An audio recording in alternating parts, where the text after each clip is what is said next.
We're here in Luminate's office in London, and we're talking to filmmaker Marc Silver and campaigner Ian Russell about the film Molly vs. the Machines.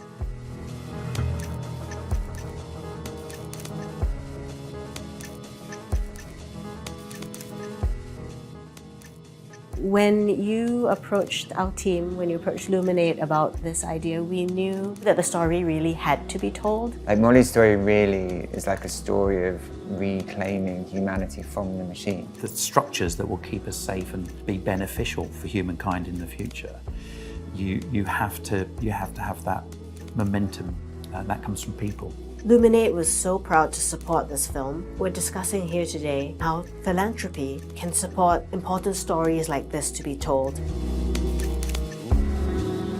Molly should have been protected, and instead she and her vulnerabilities were preyed upon by a business model that was out there to exploit her for profit.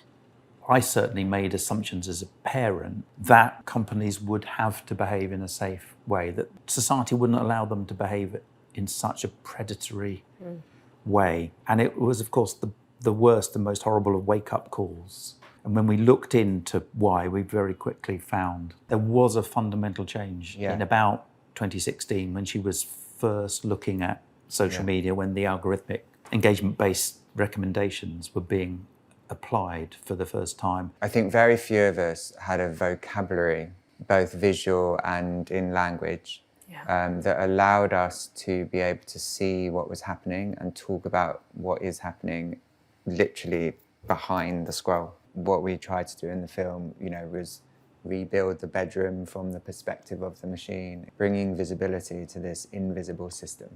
It's a time that feels incredibly confusing for parents to try to navigate. Also, the feeling that they have to do it themselves, that they have to learn, it feels like too much. The world might look very similar to how it was 10 years ago, but we're living in a very different place. And the decisions you make as a father, as a parent, as a family, have to be made in the context of what's really going on around us. I've had a lot of anecdotal experiences in the playground with my kids where parents obviously are fully aware that there's a huge complex problem of which they have no sense of empowerment as to what to do about it. Every time you get your smartphone out of your pocket, you're actually getting something new out because something would have updated, an app would have changed, an operating system would be different. It's impossible for anyone to keep up with that pace of change. Yeah, I agree. That's why we need a whole of society conversation about what's going on to navigate our way, because it isn't so black and white at all. The film is extraordinary because it meets the challenges of telling something that is visually almost, well, it's invisible. It's not there to tell visually. How did you find the ways to tell that story? Okay, so ordinarily, if we were making this film for news and current affairs, we would have had a much more limited amount of time for research and understanding, and a much more limited amount of time in the edit itself. So I think in this case, what that support allowed us to do was understand Molly's story in a much deeper way. The other thing that time and money allowed us to do was crack something, which was try and create a way of visualizing the invisible. Where we found ourselves was the chat bar of an AI chatbot and AI-generated video content. And again, without the time and support, we would not have been able to deeply research the potential in this new aesthetic and how that would help us bring Molly's story to life.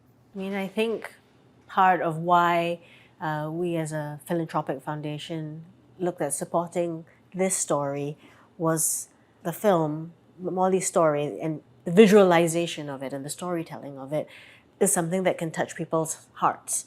Whereas in philanthropy, we often use things like strategic litigation or advocacy or policy work that is much more in the level of the head. You've managed to kind of tie into the algorithm, the business model, these very systemic things, as you said, but married with kind of, Ian, your powerful voice around what love is and loss and the pursuit of justice. I think together it's why it it really resonates and also provides some diagnosis and action for people to follow. As much as we can target policy people who will make very niche, effective changes, hopefully, those changes will not happen unless there's a public demand for it, and storytelling creates that public demand. The structures that will keep us safe and be beneficial for humankind in the future, you have to have that momentum, that comes from people. From the earliest age, we need to equip people with the personal tools they need to exist safely in our digital society. And in this moment, we are actually experiencing some of this collective anger and concern we're seeing across different parts of the world that are proposing social media bans or enacting them. Do you have any cautions as you think about this very topical issue? The trouble with global blanket bans is they are a blunt instrument, and kids, we know, will hack their way around bans. Kids are really good at finding ways around the bans. We're seeing that already in Australia, the way that they've implemented their ban, and people are migrating to some of the unregulated platforms.